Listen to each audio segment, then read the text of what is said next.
These are Skirk's happiest memories. What a simple and carefree time it was. Wisps of clouds dotted the sky. The sun bathed everything in golden light. And when song filled the air, not even the shyest of flowers could resist swaying along. This is Skirk's homeland.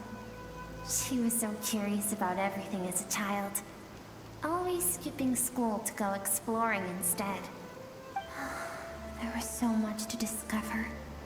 The treasures at the bottom of the sea, the secrets beyond the stars, and that merchant ship packed with adults wearing those strange clothes. Yes, the ship. That was the beginning of the end. It was a spaceship. When it arrived, the people that disembarked wore smiles on their faces and spoke of friendship. They claimed to be merchants from a neighboring planet, looking to establish trade. Skirk's parents, her relatives, her neighbors, everyone welcomed the newcomers with open arms and allowed them to explore the planet. To them, the visitors were guests and should be treated with hospitality. No one had any idea of what was to come. Several months later, an army of unknown origin arrived without warning and carried out a ruthless campaign to destroy everything and everyone on the planet. Skirk had skipped school that day, like so many times before, so she was not caught in the immediate wave of destruction. But when she came home that day, only fire and ruin awaited her. Countless people cried out to her for help. People she knew and loved. Friends and relatives. The little girl who lived next door. The shop owner with the bad leg. The bad-tempered teacher she had made fun of just that morning. Their lives were discarded like worthless trash as the fire consumed one life after another. Skirk was helpless. All she could do was run. And so she did. She kept running until an unexpected figure crossed her path. If Sertology hadn't been there in that moment, the fire would have claimed her life too. And there she would have remained, left to rot in the scorched earth, with no answer as to why any of this was happening. Because she and her people were seen as a threat. As the initial merchant ship explored the planet, they discovered that it hadn't always had the condition to support life. Yet there was evidence of human activity, even during the periods of extreme heat or cold in the past. Further research revealed that, over time, the people of this planet had evolved the ability to adapt to any type of environment or energy source. For that reason, the outsiders viewed them as a potential threat, and decided to eliminate them before the threat could rear its head. And so senseless, isn't it? Deemed a threat because of a gift they didn't even know they had. Perhaps it was their own innocence and kindness that doomed them. But in the end, that was lost to the blaze as well. If those with power get to decide good and evil, then all you can trust in is the sword in your hand. And so, before death could claim her, she ran. She ran and never stopped. No one wants to relive their most painful moments. Well, that brings us to the end of the story. This is as far as we can go. Skirk is waiting over there. For both of us. Let's go to her.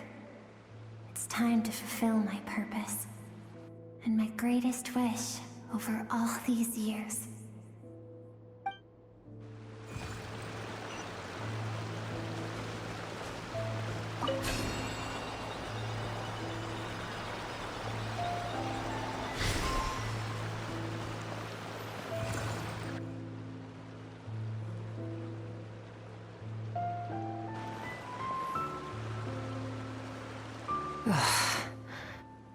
So all this, just so you could bring her here?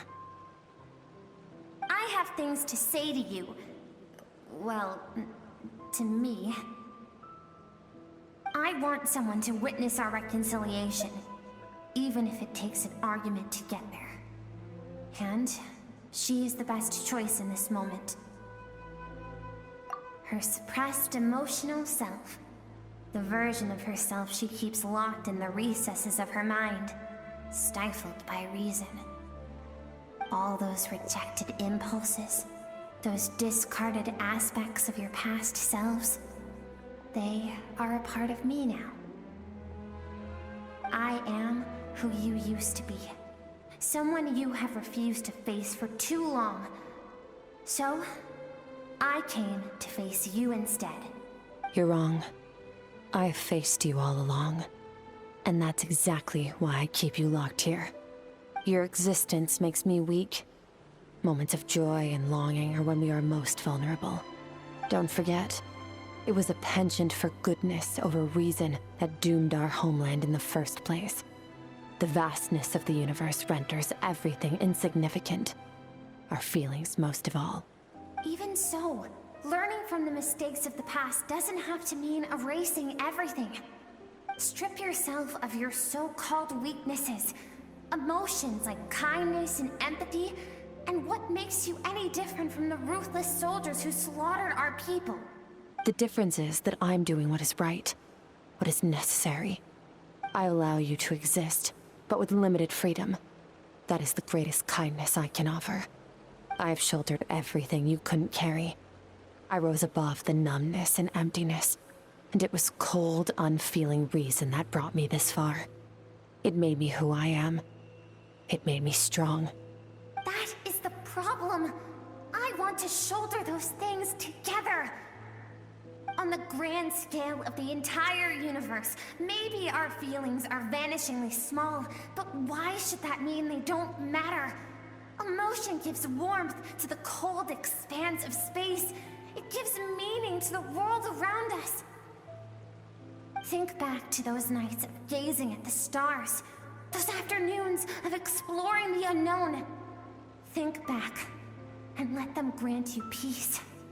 A brief respite from the pressure you put on yourself.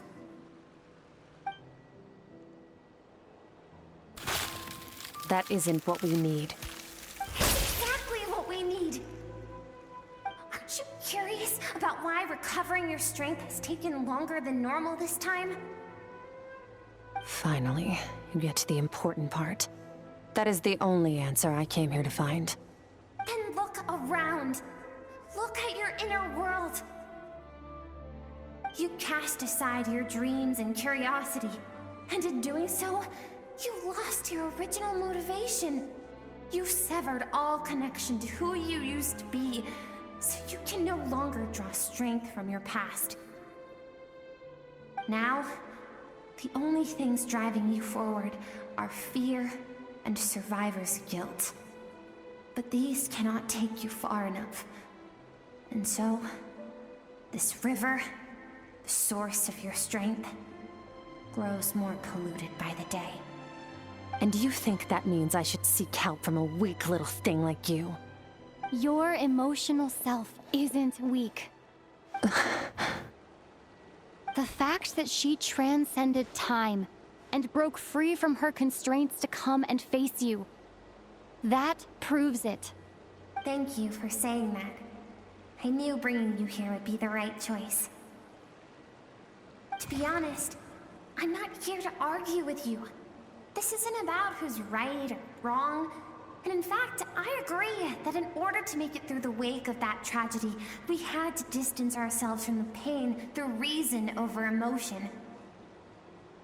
But what is right at one point in time isn't always right forever. I know you will never forget that fire. I know the fact that you were the sole survivor fills you with guilt. And I know that among the voices that haunt you, mine is there too. Because deep down, you know that you didn't turn out to be the person you wanted to be. All those unfulfilled hopes are like knives to the heart. And I don't want you to hurt anymore. So even if you can't accept me, I hope, at least, that you can let go. I keep thinking, maybe it would be better if I had died. I wouldn't be haunted by that fire all the time. I wouldn't have to go on like this.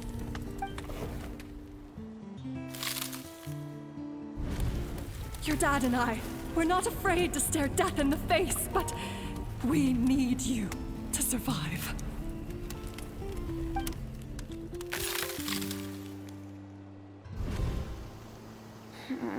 I'm sick of being a kid. There's so many amazing things out there, and I'm ready to see them all.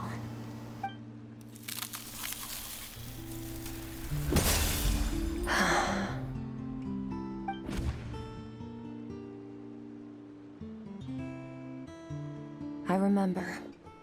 There was a song Mom and Dad always sang when we went out to fetch water. Dancing water. The sand along your path is begging for your song and movement. Will you carry this burden with you on your journey? I am not the dancing water, and you are not the burdensome sand. But if this is your wish, then I will carry you with me until the end. Thank you. I should be thanking you.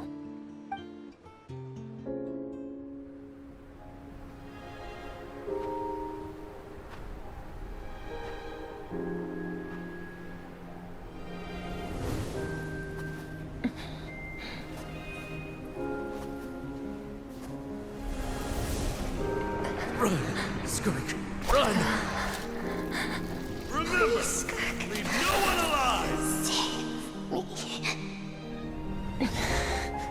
Heed my words, Skirk. Let fear take root in your soul. Did you survive? Why was it only you? Skirk, did you become a positive light in this world?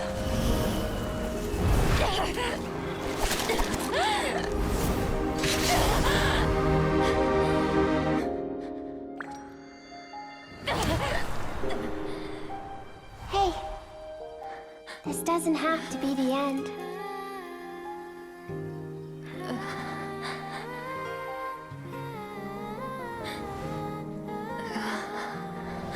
Life is a gift.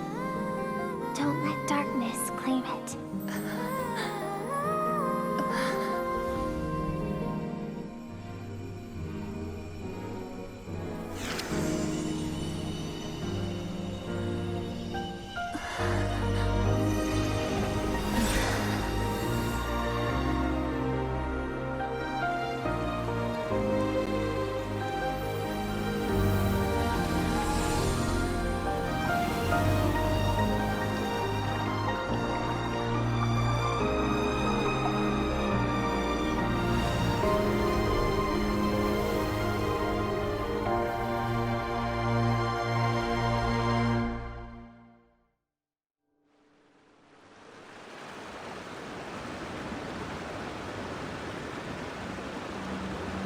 So, you saw my memories then. I once asked my master if survival of the strongest was the law of the universe. He said no. But in a world without order, those with no moral boundaries tend to be the ones who survive. That's why, after hearing his answer, an idea came to mind. An idea that, one day, I would create a new world order. One in which there would never be another tragedy like that fire. One in which power was not the law of the land, but That means I must defeat him. Because my master, Sir Logi, is, at the core, a defier of all rules and order. Yes, and not just because of the gap in our abilities, but also because I have no reason to see him as an enemy. Although his decision to train me was not made out of kindness, he did everything a master should. He saved my life, taught me the sword and the principles of strength. And for that, I respect him. I know, and it's not something I want. But Master never goes back on his word. I have to treat everything he says as a promise. He's no longer into that, but he sends me messages through the Abyss every now and then. Most of them are simple greetings, or an answer to one of my questions. Every time I hear from him, my heart skips a beat. And I wonder if this is the moment where he'll finally appear before me and tear down everything I've built to pieces. Maybe that means I do live in eternal fear, just like he said. Yes, I respect him, but I'm also afraid of him. And for that reason, the pursuit of strength consumes every moment of my life. I don't know what Master has planned, but I have to be ready. Help me? Why? This isn't your fight. Because if we want to build the world we both want to see, everyone has to be willing to fight for it. If we all do our part, we can make the entire universe a kinder place.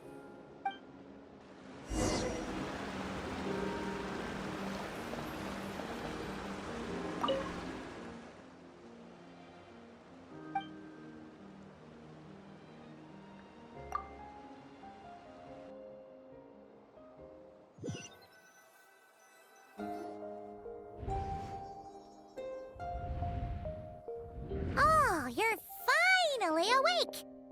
Honestly, Paimon was gone for like 2 seconds and then she comes back and finds you both unconscious? Oh, you scared Paimon half to death! You're both okay, right?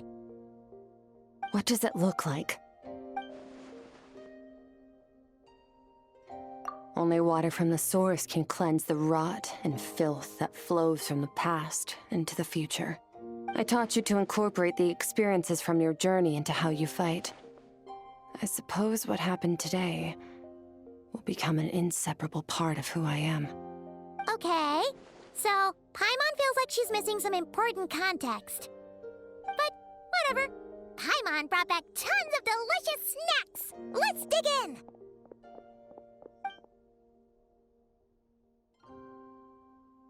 All right. It's about time we finished what we started. We're gonna deal with this thief for good, right? This time, I'm not going to tell you to hold back. But having digested even more power in the meantime, he's going to be tougher than before. The good news is, we have no reason to pull our punches this time. So, let's go. Same place as last time.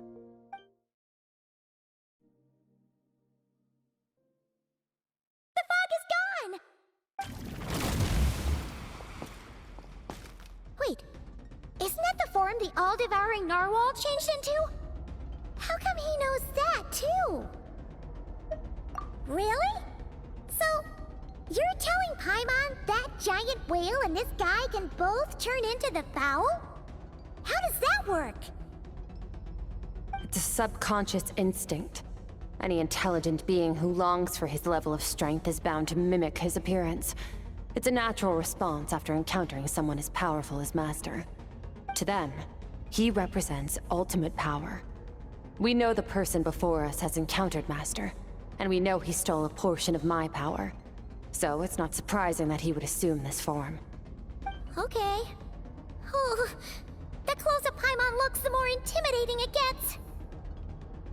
Nervalette isn't here this time, so it's up to us. He won't have the nerve to steal again after we're done with him. Let's teach this guy a lesson.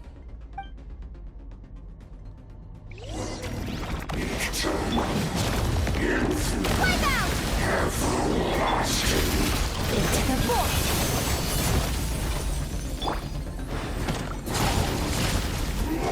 Go! Haven't forgotten your training, I hope.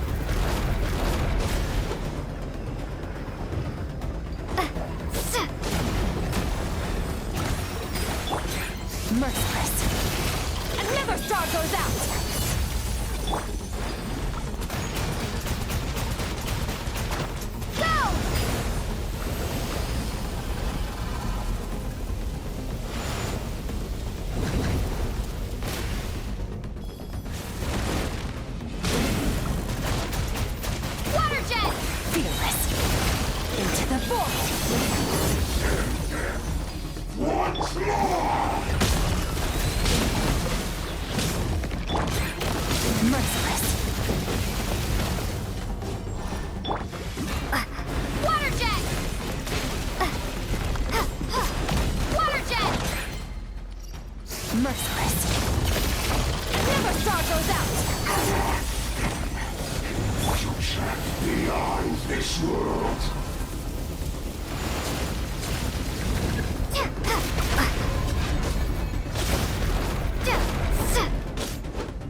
Haven't had enough of my power.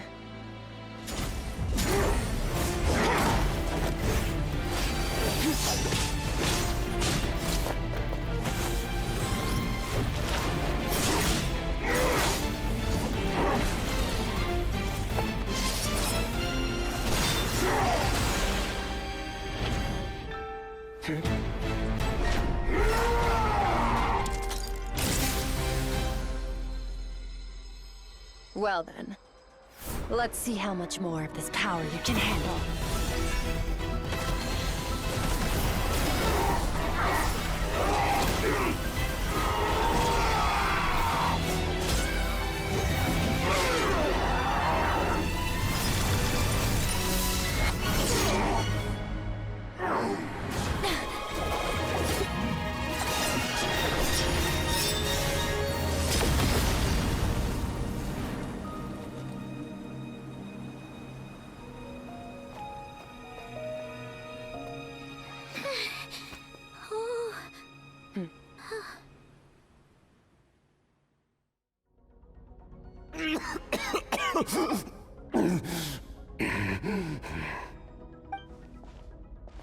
Well, have you come to your senses?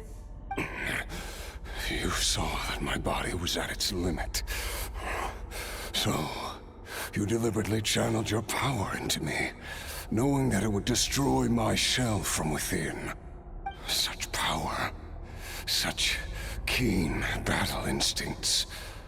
So you must be... Skirk, Sertologi's disciple. How long has it been? How long has he been away from Tevat? Hundreds of years. Hundreds? Sorry, it's a lot to take in. I should introduce myself. I am Skofnungar, a friend of your master and one of his followers. This is the first time I've heard your name, Skirk. But hundreds of years ago, I knew you existed. And I knew you would come here. Hundreds of years ago? Sounds like you and Master have quite the history. Care to tell us about it? Of course. Might as well take advantage of a clear head while I can. The story starts a long, long time ago. I was born into a noble family in Conria. As the eldest son, I was set to inherit our title. But I contracted an incurable illness as a child, and everyone gave up on me. I trained the sword harder than anyone else, defeated all of my peers. But it was all in vain. When other people looked at me, all I saw in their eyes was pity, or a strange glee in my misfortune. Even my parents were just waiting for me to die. Over time, my heart hardened, and I became aimless. That was the point where I met your master, Sir Taloji. We were similar in age, but different in background. He was born in prison, the son of criminals who had been sentenced to death.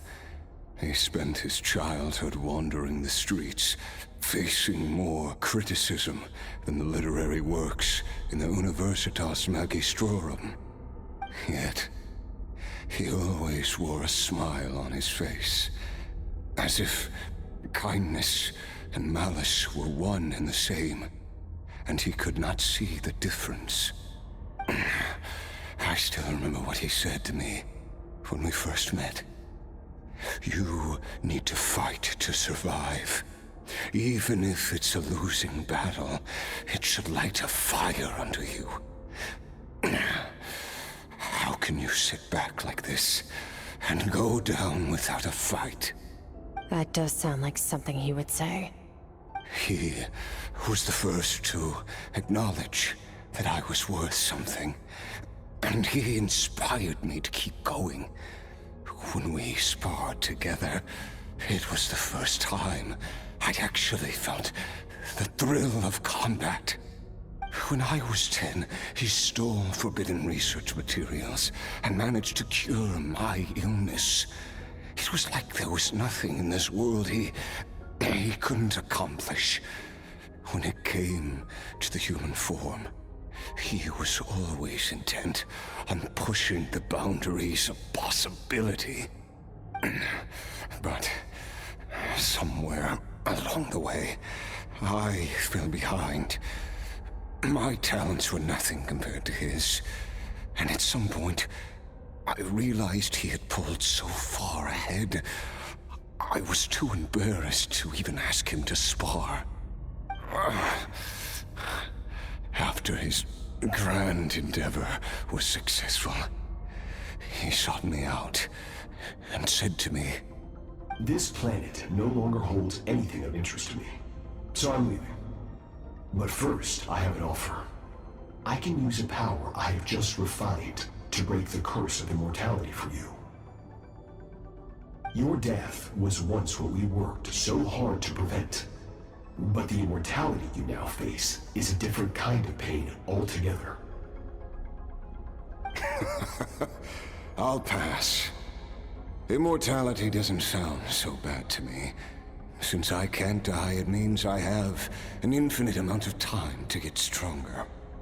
Maybe I'll finally catch up to you one day, and we can spar like we used to. Are you sure? I cannot say when I will return. Your body, or rather, your soul, might not be able to withstand this curse. All I can do is try. After all, a wise man once told me, people need to fight for their own survival. Wise indeed. Nevertheless, if you grow weary of the pain of immortality, and wish to experience a good sparring match before you wither away, seek out my disciple. Disciple? Never thought I'd hear that word coming from you. Nor I. But Vedifenir said I was destined to find a disciple out there in the universe, and bring her to Tibet. You know as well as I, Vedifenir's prophecies are never wrong. Well, now I'm curious about who this disciple of yours will be. All Vedifenir said was that one day, the stars shall bow in her honor. Sounds pretty impressive. Of course. Only the most outstanding people would have the right to become my disciple. Still self-assured as ever, I see. But you're not wrong. I'll be leaving then. Oh, and if you were serious about getting stronger, I left you a little gift in the primordial sea. As I've said before, walk whatever path you want. Freedom means even the wicked get to make their own choices. Waiting for me in the primordial sea was the all-devouring narwhal, already beaten into submission by Sertologi. In its weakened state, I was able to cut off part of its flesh and sew it into my own heart. Your heart? That sounds like torture! How did you even survive that? Because, of course, I bear the curse of immortality. So, you used the curse to turn yourself into a vessel for power. Even with that whale's ability, devouring power like that is not something the human body can withstand. With your body and so constantly at the breaking point, it was the curse of immortality that sustained you. But that is not the path to strength. You have to pour your heart into it, work for it, dream of it. Instead, you stole something that didn't belong to you, and it backfired. You're right. I should have known better, but I had already pushed myself to my limits, and he was still miles ahead of me. So I had to take a leap of faith. I miss your master.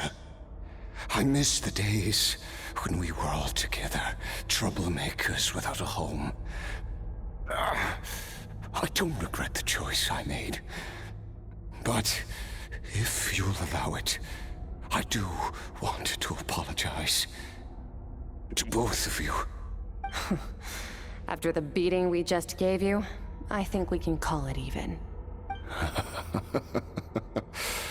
You're an interesting one as well. Sertologi's disciple. That's a lot to live up to. I know what he's like. He rules with an iron fist, using despair and fear to force you to catch up to him, all the while standing ever out of reach. We're like mountain climbers in the dark, never knowing how much higher we have to climb, or when we will see the sun again. True. But I made up my mind long ago. No matter how dark it gets, I will not give in to despair. I will overcome it. Besides, after hearing your story, I suspect what Master really wants is not a battle that demands his full strength, but rather a defeat without regrets. Oh? Since you're his friend, you must have some things in common. First time we came here, when you stabbed me through the fog and stole my power, I felt no emotion coming from that spike. But when you had to devote all your strength fighting me just now, I could feel joy and passion emanating from your blade. It was the joy of a researcher discovering the truth of the world. The joy of an artist uncovering a temple of wonders. Interesting. I'm certain I didn't express those emotions outright. Yet you were able to read them from my blade, like a glimpse into my inner world. You're right. That battle brought me an unbridled sense of joy, and my defeat brings me no regret whatsoever. Exactly. I think Master also craves a battle like that. One where his opponent forces him to use all his strength, unlock the extent of his potential, and transcend his own limits. A battle to end all battles. After which, all can come to an end. Including, perhaps, his life. For that very reason, good and evil are meaningless to him.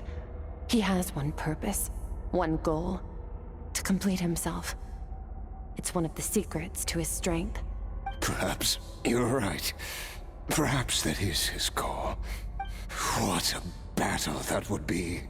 Oh, to witness such a... Are you okay? Too many different kinds of power are surging through my body. curse of immortality allows it all to coexist, but it does not remove the pain. I won't be able to hold on to my sanity for much longer. What a shame. I would have loved to witness that battle. Sertologi once offered to free me from this curse. Now, I must ask that of you, Skirk. Can you release me from the pain? I can, but not through death, if that's what you are hoping for. It's not a suitable punishment for your crime. As an alternative, I can take your consciousness, along with all the power you've consumed, and smash it to pieces. The impurities will dissipate, and under the curse of immortality, your mind and body will regenerate. When that process is complete, you will be back to who you were before, no longer tortured by powers you can't control, but it will be a time-consuming and painful process. The decision is yours to make. I accept. And who knows? Perhaps I'll wake up in time to witness your great battle with Sertologi. I have faith that you'll be able to stand against him one day. Though I know it'll be a long and arduous road. If we are climbers in the dark, it appears the dawn has finally broken for me. But your ascent continues. At least, it looks like you are not alone on your journey. I will reach the top of this mountain, no matter what it takes. And you, Skofnunger, will be my witness at the end of all things. That's finally over. Let's get out of here. Huh! At least we don't have to make a mad dash for the exit like last time.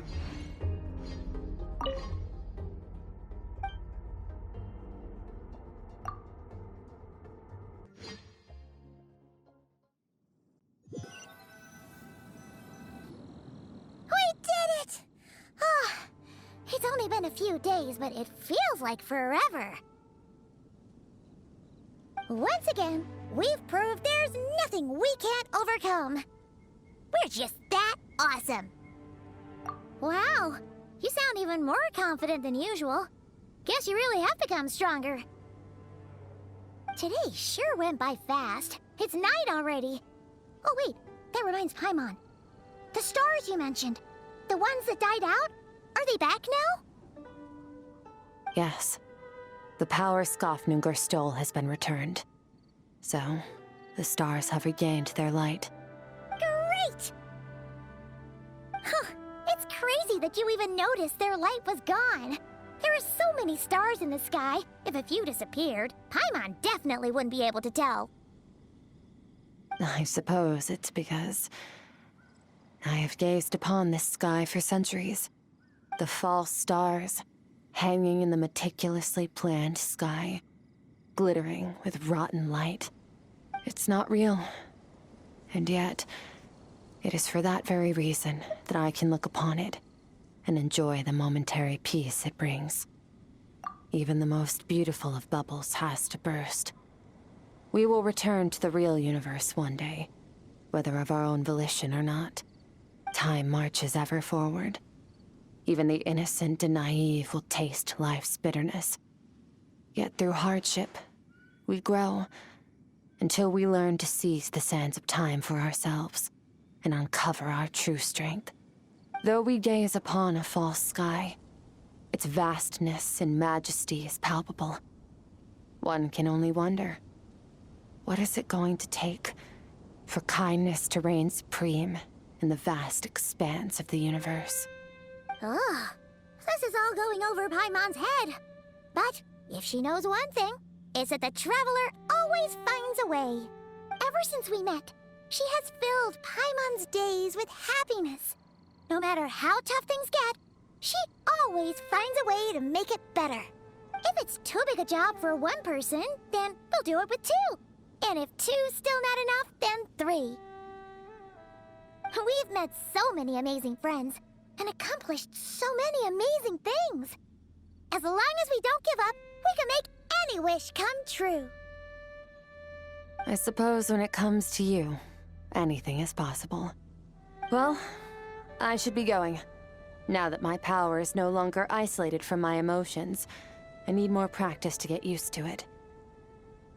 I suppose fate will decide. Maybe we'll bump into each other on the street. Or maybe we'll reunite on a different planet entirely. Regardless, reunions and partings are but passing moments. More than anything, I hope that, at the end of this journey, wherever it takes us, we stand in a world reborn. One without war, pain, or forced partings. One where new life can bloom, even where there was once nothing but scorched earth. For this, we must all work to become stronger. If that's what you want to call me, I won't object. Goodbye. Bye!